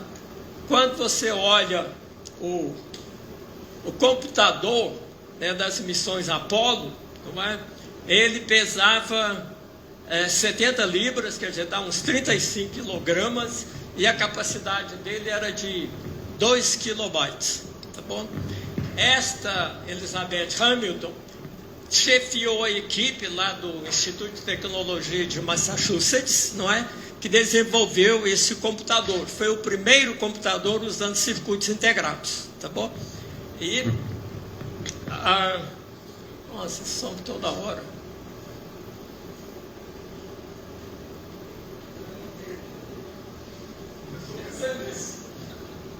Passou. Tá? Essa pilha de papel aí é o programa tudo que eles escreveram para esse computador. tá? Ele foi usado em todas as missões da Apollo, desde 68 até 72. E agora, né, ali você tem a comparação dele com esse Samsung Galaxy. Então, na verdade, tudo que está na palma da mão, né, nesses celulares, não é muito superior, tá bom, ao que foi usado nessas missões da Apollo. Então, se você olha o histórico da física nesses 50 anos, não é, o que mais revolucionou a física, certo, foi a área de matéria condensada, certo? Semicondutores, materiais magnéticos nanométricos e por aí vai, certo? E aí já chegamos num ponto, não é, em que algumas instituições começam a oferecer, não é, curso de nanociências e nanotecnologia. Eu fiz uma busca rápida sobre isso, não é, porque vamos dizer assim, o Programa Nacional de Nanociência e Nanotecnologia, o principal texto que foi publicado sobre o assunto é de 2004, então já está com mais de 20 anos. Então, quando você olha o que foi discutido na época, o que aconteceu nas instituições ao longo desse período, agora começam a aparecer cursos, né, de nanociência e nanotecnologia. Eu verifiquei, né, que tem vários cursos de curta duração oferecidos por universidades das quais eu nunca ouvi falar, tá certo? Mas aparece um curso de graduação na Universidade Federal de Juiz de Fora e um curso de pós-graduação no Instituto de Física da USP, tá bom? Então, talvez, considerando as atividades que vêm sendo feitas no Instituto de Física ao longo desses 20 anos, vamos supor, de 2010, 2015 para cá, que é o período de consolidação do Instituto, talvez seja já a hora de começar a pensar, tá certo, em criar um curso de graduação em nanociências e nanotecnologia, certo? Isso aí, vocês é que terão que discutir, tá bom? Eu não vou falar sobre isso aí, você já passou da hora, tá? Bom, isso aqui é um artigo do Física Industrial, de abril-maio de 2002, né? É uma revista que foi publicada pela Sociedade Americana de Física. Aí, ela durou de 95 até 2004. Então, você acaba concluindo que mesmo nos Estados Unidos, você querer ter uma revista dedicada, não é, a questão do física industrial, não pegou, certo? Mas isso aqui mostra, né, que naquela época já havia, 2002, já tem mais de 20 anos, não é? Já havia tecnologia para fazer o seguinte: você coloca na Lua sistemas que captam micro-ondas procedentes do Sol, aí você coloca um satélite estacionário aqui em cima de Goiânia, esse satélite então recebe essas micro-ondas da Lua e direcionam para a cidade. E aí você pode ter carros, tudo aqui que captando, não é, essas micro-ondas procedentes do espaço, isso gera corrente e pronto, está autossuficiente, tá bom? Então, está no ar isso aí, né? Coisa para pensar, né? E aí, o trabalho que eu devo apresentar lá em Curitiba, né? Isso aí, ó. Então, o que nós descobrimos, não é? Que você tem uma estrutura que tem uma camada ferromagnética em contato com outra camada antiferromagnética. Aí surge um fenômeno extremamente interessante que a gente está estudando há mais de 20 anos, mas aí nós verificamos, não é, que aparecem dois sinais aqui de absorção de micro-ondas. Não é o modo ressonante. O modo ressonante vai aparecer em campo com mais de 1000 Gauss, tá bom? Esse aqui é campo extremamente baixo. E nós verificamos que isso aí não depende da frequência de micro-ondas. Qualquer que seja a frequência de micro-ondas, esses sinais de absorção ocorrem naqueles mesmos valores de campo magnético, em torno de 100 Gauss apenas, tá bom? Que você pode criar com um circuito mínimo, coisa desse tipo assim. Só que todo sistema ferromagnético, quando absorve micro-ondas, ele gera corrente, tá bom? Aí a gente pode imaginar o seguinte, não é? Então gera uma corrente suficiente para carregar a bateria do seu celular. Viram a ideia? Micro-onda procedente da Lua, certo? Sol, Lua, Terra, né? Certo? Chega no seu celular, gera corrente, alimentou o celular. As operadoras vão cobrar por isso também, tá certo? Ou então veículos, né? Em que você tem uma antena captando tudo isso, não é? Então são coisas, está tudo em aberto, vai depender da turma aí, tá certo? Tá? Só para terminar, tinha 1000 coisas para falar, tá certo? De tudo que aconteceu no período, que na época, né? Quinta força da natureza, detecção de monopolos, certo? Eu me lembro eu estava esperando para defender a tese de doutorado. Aí um professor de Londres foi a Sheffield e deu uma palestra sobre detecção de monopolos, porque um americano na Califórnia tinha usado, na época eles tinham feito esses anéis supercondutores. Então você produz uma corrente, ela fica o ano inteiro circulando ali. Mas aí, de repente, teve uma variação de corrente. E a explicação é que um monopolo magnético atravessou, né, o squid lá e deu a variação de corrente. Aí esse professor falou do projeto que estavam realizando em Londres, com um detector muito maior, né, para detectar então os monopolos, não é? E ele explicou que, de acordo com a teoria, esses monopolos magnéticos foram criados nos instantes iniciais do Big Bang e atualmente haveria então um fluxo de um monopolo por metro quadrado a cada 5.000 anos ou coisa assim. Então, o projeto ideal, você volta para o Brasil, faz um projeto para detectar monopolos, né, e fica esperando, tá certo? Põe tudo funcionando aí, vamos esperar o monopolo passar.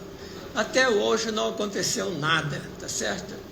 Naqueles anos houve muitas pessoas empenhadas, inclusive um grupo na Universidade de São Paulo, para detectar ondas gravitacionais previstas, né, pela teoria da relatividade. Então, um cilindro, geralmente ele fazia uma esfera de alumínio, não é? Que fica mergulhada em hélio líquido, e aí quando passar uma onda gravitacional por aquela esfera, o diâmetro dela varia assim, metade de um próton, coisa desse tipo assim. Então, ninguém conseguiu detectar nada, porque se realmente ocorreu o fenômeno, você não tinha condição experimental, né, de medir uma coisa tão pequena, certo?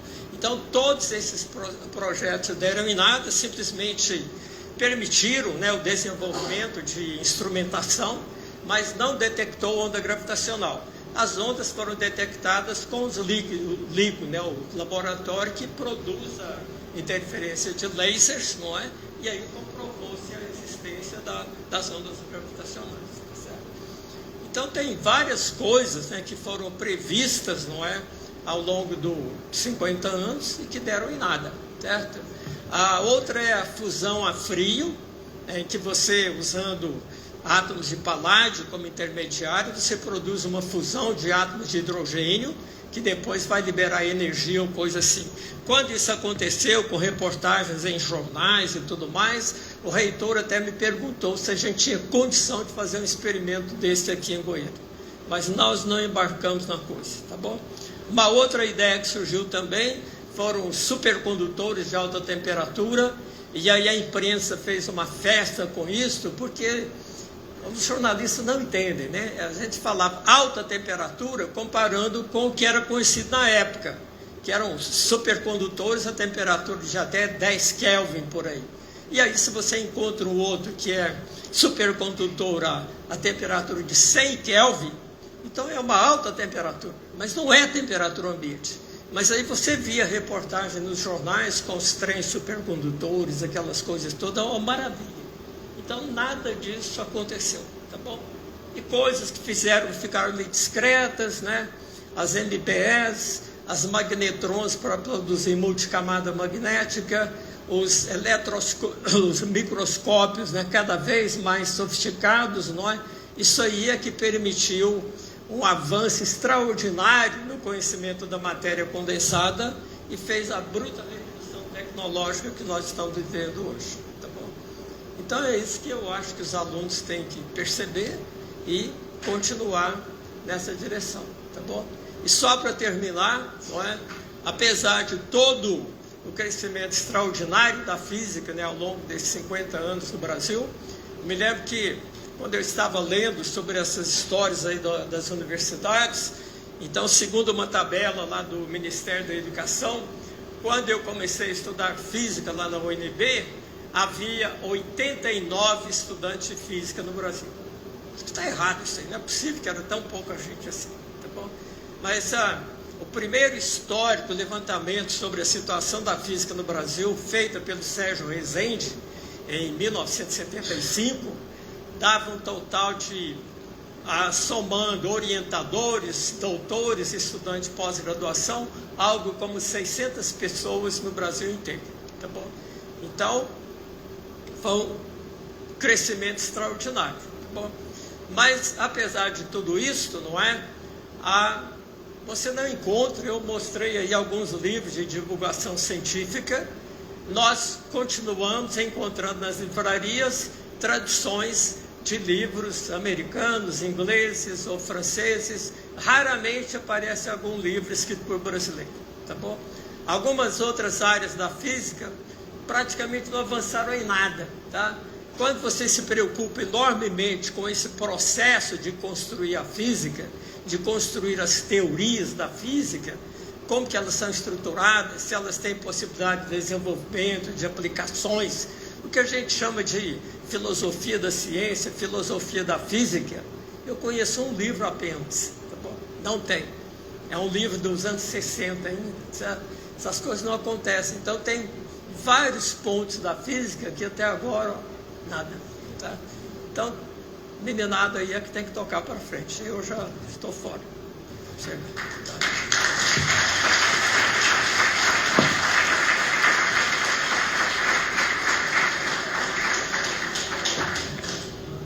Obrigado, professor Fernando. 10 minutos, né? É tradicional no professor Fernando. A gente vai ter um coffee break especial, não é isso, diretor? Daqui a pouquinho. Mas nós estamos no Café com Ciência, nós ainda temos a possibilidade de abrir para algumas perguntas. Então, eu gostaria de abrir aí ao público para perguntas. Uma observação, algum comentário, fiquem livres aí para fazer as perguntas para vocês aqui. Sei que nós estamos fora do nosso horário padrão, mas a gente já sabia que ia ser um Café com Ciência especial e que a gente ia sair por causa disso. Perguntas?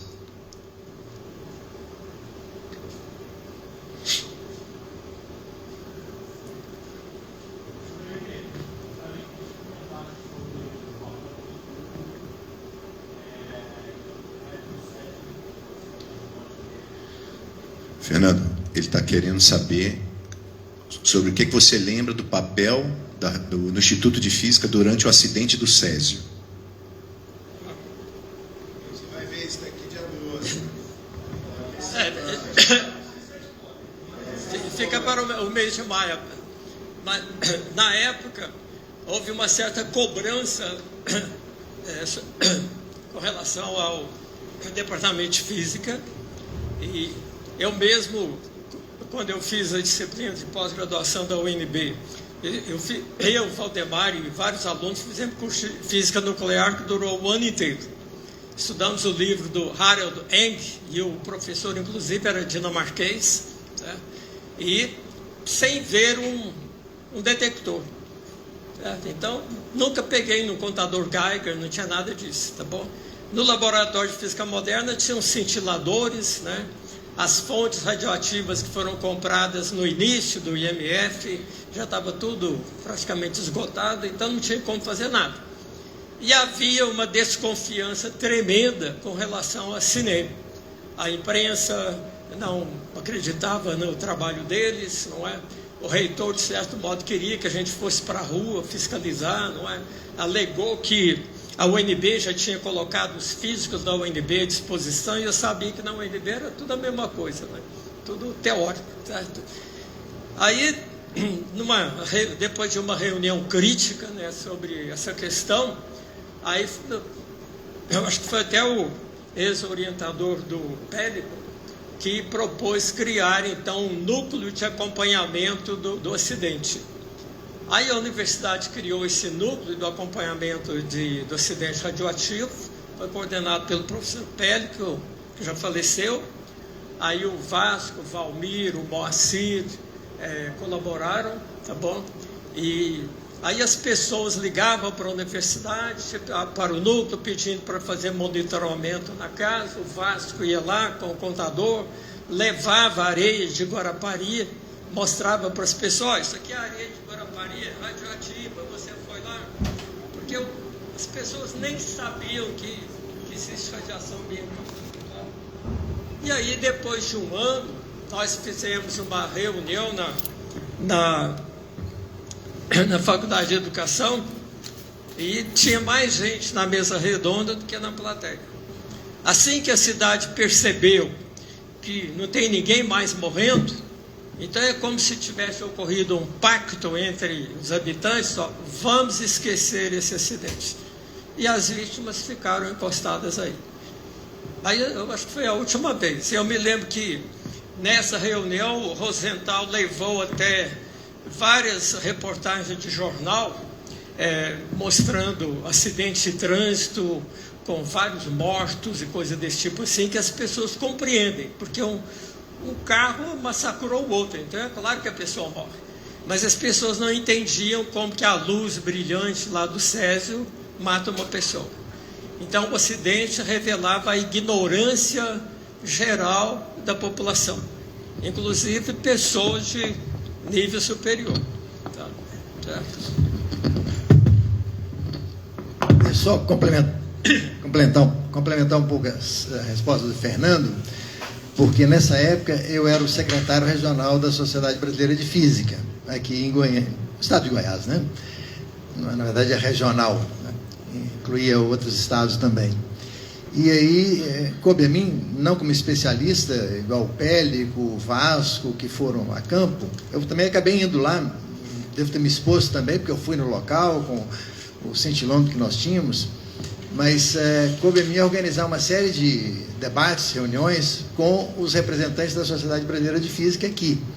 Fernando Souza Barros esteve aqui conosco, o Pinguelli, a orientadora do Wagner, que tem um livro de física nuclear, o nome dela, Emílio Cuno, exatamente, ela esteve aqui conosco. Então, assim, uma série de autoridades brasileiras, da Sociedade Brasileira de Física, das universidades, estiveram aqui conosco, em uma série de palestras dessas que o Fernando mencionou na Faculdade de Educação, algumas com bastante gente, outras com menos, mas serviu a esse propósito de esclarecer a população, né? Esclarecer os jornalistas também, porque ninguém sabia nada. Mesmo aqui no Instituto de Física, a maior autoridade que a gente tinha era o Pélico, que era professor de física nuclear, mas não era nenhum especialista, assim como outros, né? Mas só para dar essa informação adicional, né? Que o Instituto de Física teve um papel, assim, importante, pelo menos na divulgação, esclarecimento da magnitude do que era aquilo, né? Obrigado. Dia 12 teremos a palestra aqui especial no Café Consciência com 4 pessoas, inclusive o professor Fernando. Então nós vamos poder discutir isso mais a fundo. Lembrem que nós estamos dentro de outro tema aqui. Eu vou só tocar nesse assunto, lembrar os dois aí, por favor, quero que os dois comentem.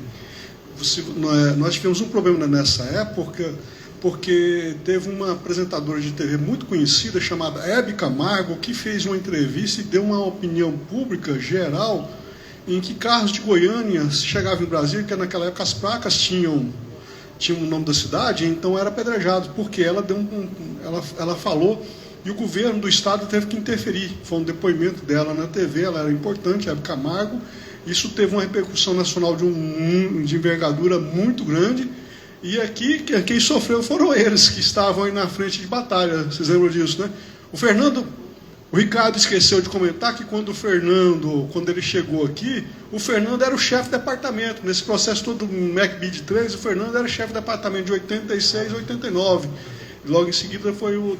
Né? Então ele era chefe de departamento, também estava lidando. E ele foi que nos recebeu aqui como uma palestra que ele dava sempre para os calouros. Chegava os calouros aqui e o Fernando, como chefe de departamento, dava uma palestra apresentando a física, o futuro da física. E falando quão necessário eram os físicos e isso aí. Pessoal, dia 12 tem Café com Ciência especial. Guardem cenas para o dia 12. E aí vocês podem perguntar. Eu só lembro que hoje nós temos um curso, foi amadurecendo ao longo do tempo. Eu estou aqui há mais de 2 décadas, né? Cheguei em 2004. E eu lembro desde sempre o pessoal daqui preocupado em ter um curso na área de física médica. Certamente influenciado também pelo que aconteceu aqui. Hoje a gente tem um curso de física médica, nota máxima da CAPES, não só tirado uma vez, mas já 2 vezes, assim como vários outros cursos de alto nível aqui. Perguntas, dia 12 de maio, aguardem, tá certo? Perguntas. Sobre essa questão do ciência, como ele falou, é todo mês de maio, mas... Fernando, mais perto. Claro, eu acho que todo mundo viu a série que está passando na televisão, mas é a primeira vez que aparece, então, reportagens ou, no caso, filmes, mostrando, então, o trabalho dos físicos, médicos e químicos que lidaram com as vítimas. Porque antes eram sempre reportagens sobre as vítimas. E todos os médicos, todas as pessoas que lidaram com as pessoas vítimas contaminadas que foram para o Rio, estavam numa situação de risco. Na série fica claro, acho que no último capítulo, quando vai se amputar o braço daquele rapaz, então não tinha como uma mesma equipe de médicos fazer a cirurgia por completo. Então a ideia foi pelo menos ter 3, nem conseguiram 3 equipes, a cirurgia foi feita por 2 equipes apenas. Então é a primeira vez que aparece isso, porque tudo antes só falava da questão do lado das vítimas. Verdade. Nós vamos ter o Walter vai estar aqui para comentar o lado dele, né, como é que ele foi chamado. Nós vamos ter a Carla Lacerda, que é uma jornalista que acompanhou e viu as vítimas aqui no jogar. O professor Fernando vai estar aqui para lembrar a memória. E a gente vai ter o especialista aqui da área de medicina nuclear, que é o professor Emerson Itikawa também. Vai estar discutindo bem como é que seria hoje, como é que a gente qual que é a questão de segurança, quality assurance, que já existe hoje, que na verdade veio como fruto do acidente do Césio e acabou estabelecendo isso para o mundo inteiro. Tá certo? Mas aguardem, dia 12. Pessoal, perguntas. Estamos abertos para comentários, perguntas. Acabamos de ver o pessoal chegando aí, passando do lado da Lua. O professor Fernando falou da Lua aqui na década de 60. Vocês vão ficar calados com relação a isso? Como é isso? Bom, primeiro quero agradecer ao Fernando, não só pela excelente palestra, mas por toda a contribuição em todos esses anos do Instituto de Física. Tive o privilégio de ser seu aluno por mais de uma vez e tenho muito orgulho de ter convivido contigo todos esses anos. Sou muito grato por isso. Uma pergunta assim, apenas para complementar, porque quando comecei minha carreira lá, né, como estudante, lá quase 30 anos atrás, havia-se uma expectativa muito grande de unificação das forças da física. Surgiu aquela história de teoria de cordas, e aí passaram-se algumas décadas. E o que você tem a dizer a respeito disso? Como você disse, de outras frentes da física que avançaram, não avançaram, né? Mencionou várias dessas frentes. O que houve com a teoria de cordas?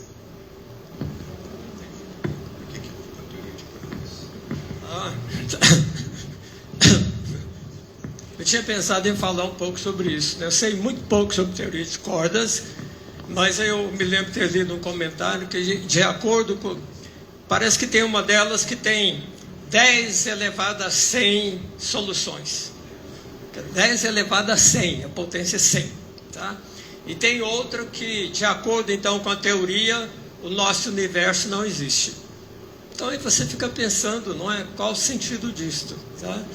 Porque quando você pensa na estrutura, da maneira como a física é construída, por isso que ela, se você se interessa por isso, acaba caminhando naturalmente para uma filosofia da ciência, filosofia da física, tá bom?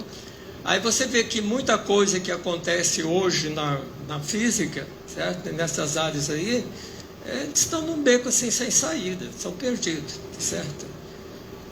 Tem áreas da física que estão avançando rapidamente, tem outras paradas, tá certo? E tem outras em crise, tá bom? Se você pensa naquela ideia lá da estrutura das revoluções científicas, não é? Então você tem fases de pré-ciência, depois você tem uma crise, uma descoberta, uma revolução, e aí você passa para a nova etapa. Tá? Mas isso às vezes é só em áreas, não na física, em algumas áreas. Tá? Fernando, antes que eu me esqueça, você falou na sua palestra de uma moça bonita. Você lembra da moça bonita? Você conheceu essa moça bonita? Virou sua esposa?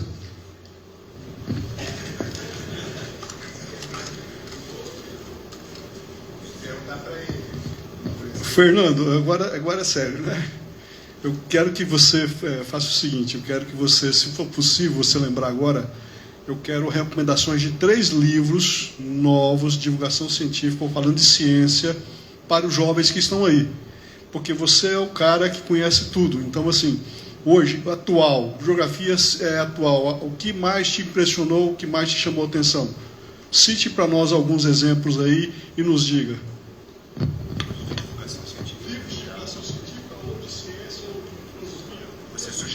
Tá. Bom, ontem eu fiquei surpreso. Olha só, naquela época era uma pobreza total, a quantidade de livros era mínima, a gente comprava livro à prestação, tá certo? O departamento era extremamente pobre. Quando eu revirei toda a papelada do arquivo aí para pegar o histórico da formação do quadro docente e tudo mais, eu encontrei um ofício do chefe de departamento na época, o professor Mário Kuda, né, que já faleceu. Então o ofício era dirigido a um técnico de laboratório, dando 24 horas de prazo para devolver a chave de fenda, tá bom? Aí você fica, pô, como? Quer dizer, tem uma chave de fenda, o cara deixou não sei onde, quer dizer, o cara... Autoritarismo também, na época da ditadura, né? Então o cara tem que escrever um ofício lá, né, para cobrar do funcionário a devolução da chave de fenda. Era nesse nível, certo? Livros eram poucos, caros, né? E agora não, você encontra uma quantidade assustadora de livros, né, disponíveis na internet. Ontem até, quando eu estava fazendo essa consulta sobre... Aí apareceu lá um texto sobre... um livro sobre melhores textos do Feynman, publicado pela, eu acho que é Edgar Blucher, lá de São Paulo. Está disponível, eu fiz o download, tá bom? Tem os textos do Feynman, famosos sobre, que deu origem até, é muito citado quando se fala em nanotecnologia, porque ele deu uma palestra numa associação de engenheiros nos Estados Unidos, não é? Falando naquela época, anos 60, por aí, sobre a possibilidade de miniaturização. Quer dizer, tudo que está acontecendo agora na área de nanociência, nanotecnologia, de certo modo, foi prevista pelo Feynman, nessa palestra dele. Então está lá disponível, é só procurar, tá certo? Tem também uma palestra dele, sobre vamos dizer assim, característica da ciência, né? Então nessa ele comenta que uma das características que só ela já justifica o valor da ciência é o direito da dúvida. Então, por exemplo, você chega ali, o Andes chega lá no quadro e o Einstein está errado por causa disso, isso, aquilo, a gente presta atenção lá, vê, o Andes tem razão, certo?